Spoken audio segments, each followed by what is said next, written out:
Alright, so we are out at Gemini Bridges parking because we are headed to Gold Bar Waterfall again. This is probably the 5th time in the last month. So every year is a different trail that has repetitive breakdowns that we're constantly going to, and it looks like this year's gonna be Gold Bar Rim. We got Sean, he's gonna drive the Jeep as we come back out.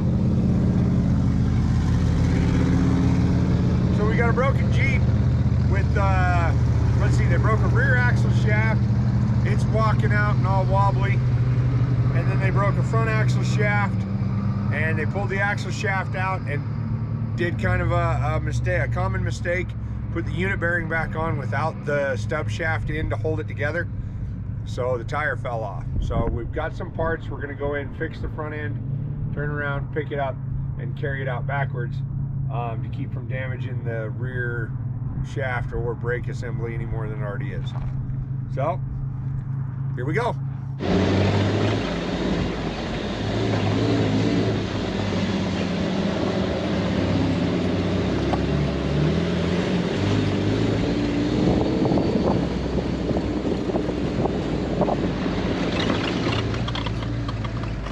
All right, this is like Where's Waldo? Can you see the Jeep? It's right there, kind of.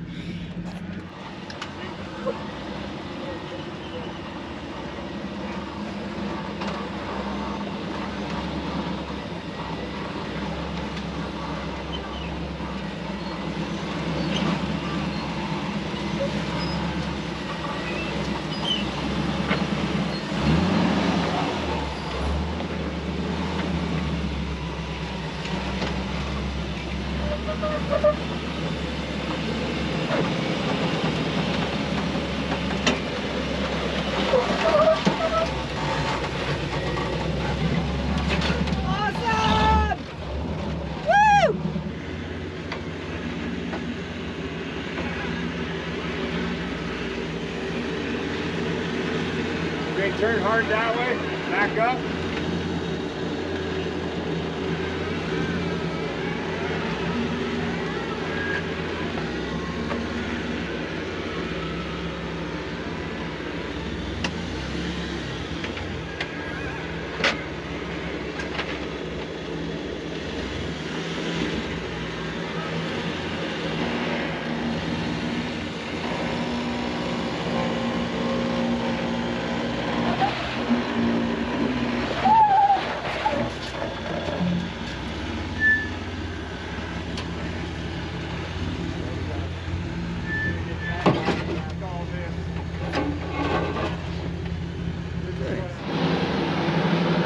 Well, here it comes.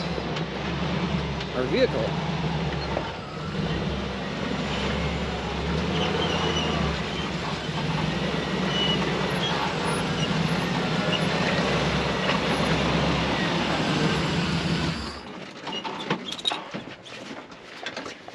See what we're dealing with. I think first and foremost, we should probably pick it up and get it out of the road, yeah, kind get of. it into a wide spot. Okay. So yeah, we'll just snatch her up. Okay.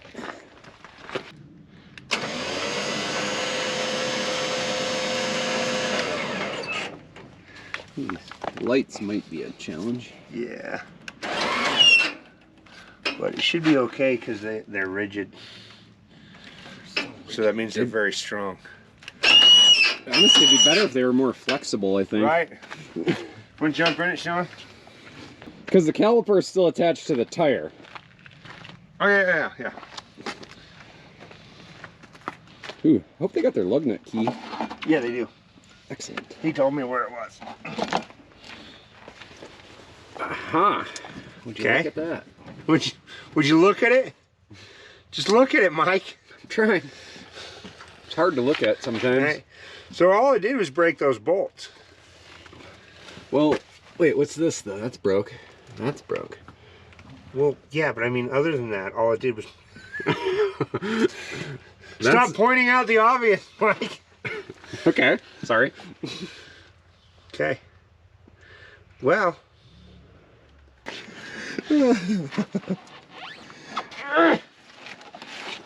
God dang, those things are freaking tight. Moab Motorsports Yoga. Yeah. I'm an ancient yogi. Yogi Master. Yogi Master.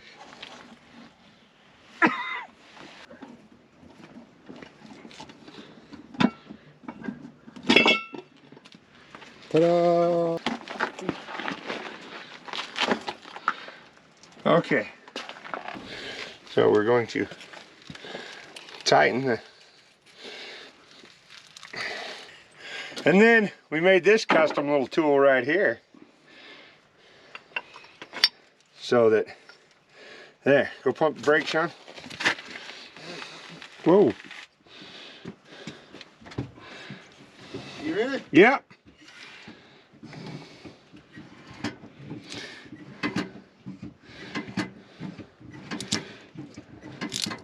Hey, looky there. Yeah. There we go.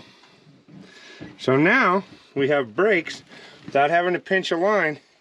So we'll just hang this up here. What a happy little home. Start getting this little home right there. See, when I worked construction, a guy used to tell me, he'd do it to all the new guys. He goes, you know, there's a better way to do that. And I go, how? He goes, faster.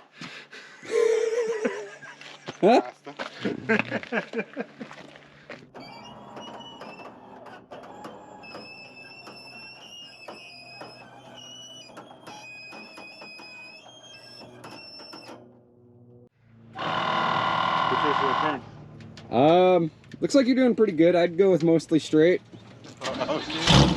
Or do whatever you want. See ya.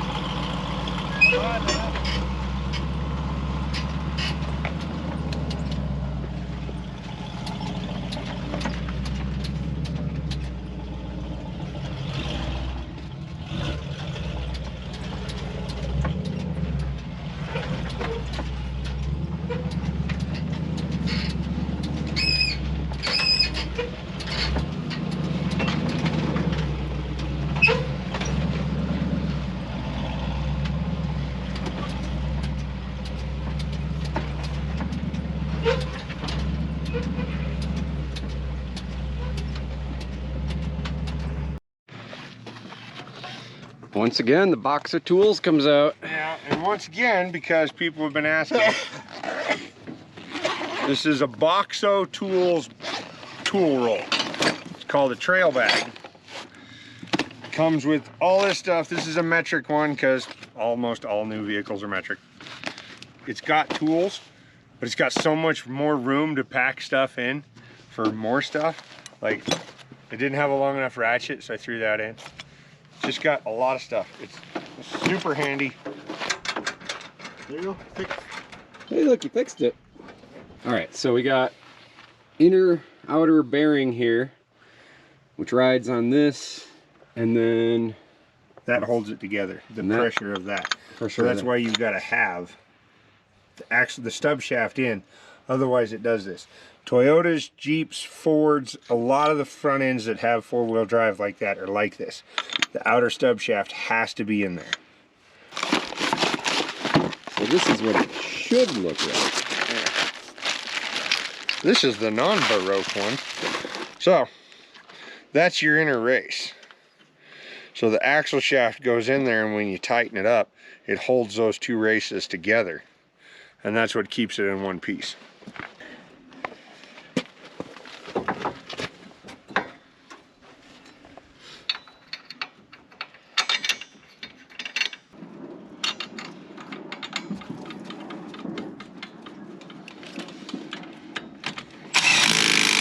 Okay, that's good. Hold that. Okay. So I put the remains of the old shaft in. It's gonna be all better. Well, kind of better.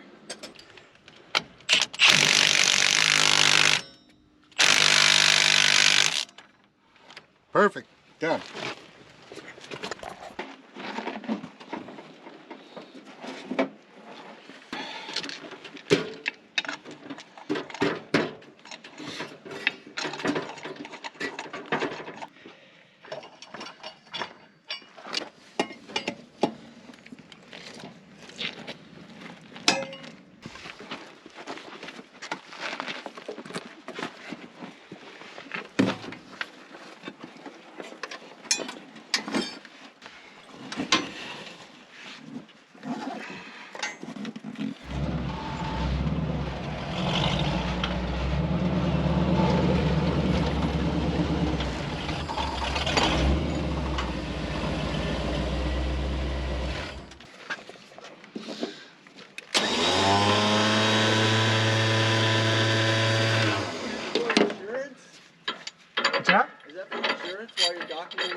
for YouTube.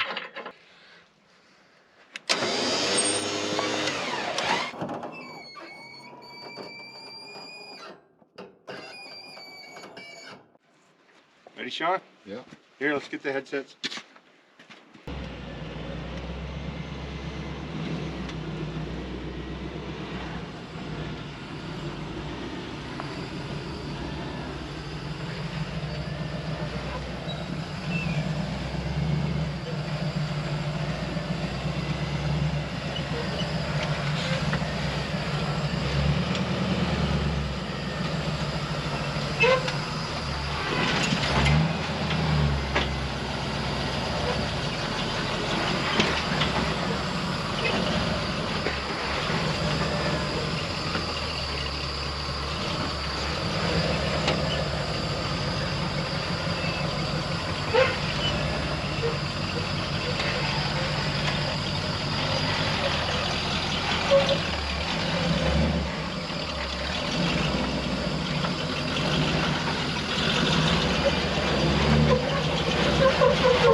Close.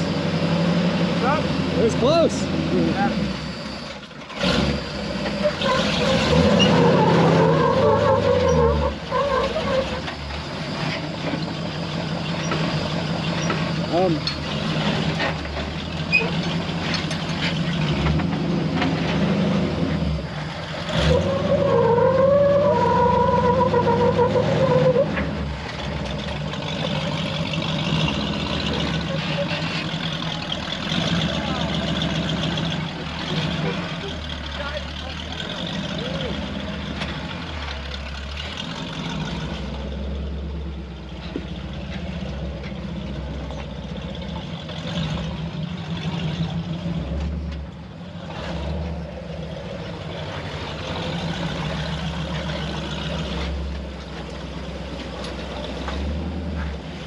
Good driving, Sean. Got it.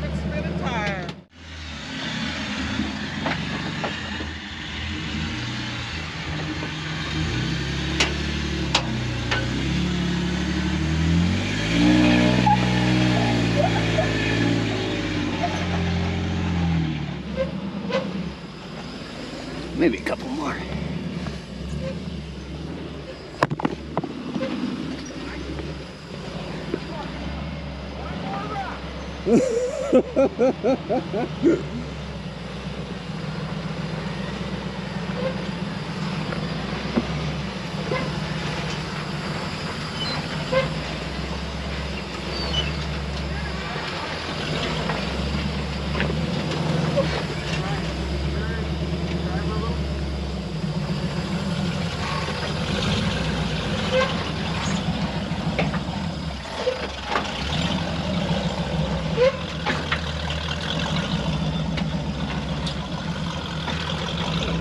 Easy.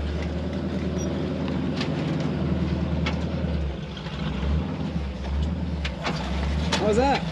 You stack all those rocks in there? Yeah? Oh, thank you, sir. See, I knew Sean would like it. Nice of you.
You're good. Oh.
So this is the issue. This is why we carried it backwards.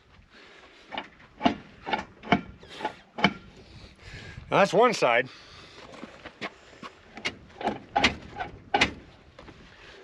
So what that means is that something broke inside the rear axle and the C-clips are knocked off and the axles are floating in and out. This has a disc brake conversion, so it'll hold them in there. But it's not the best to just drive it out. I mean, you could, but you're gonna do more damage than good. So if we're already here, that's why we spun it around, we fixed the front axle and picked it up so that we're not putting a lot of stress. Yes, they occasionally touch the ground and roll, but for the most part, they're in the air and they're not damaging anything any further. That's where I try to make sure I pride myself on, is not doing any further damage to the vehicle that we're getting. So that's the whole reason we're carrying it backwards. So here's the problem. Now, I've tried to explain this before, so maybe with it here I can explain a little better. So if you do a solid mount bar from here to here, I don't care what twisting motion you have here, if you've got that like that, then this truck drops off of a 2-foot ledge that parks this Jeep right on top of it into there. Or worst case scenario, you climb up on something and then it drives underneath you. In Moab, it is very different terrain, and you have to run the trail to get to the broken rig and back. So you're on big obstacles, big ledges, It's crazy stuff. A hard bar setup does not work. This works every time, time and time again. It works and gets us out. We're gonna get this down, load it on the trailer, get it back to the shop. Anyway, thanks to Sean, thanks to Mike on the camera. Yeah, and thanks to you guys for watching.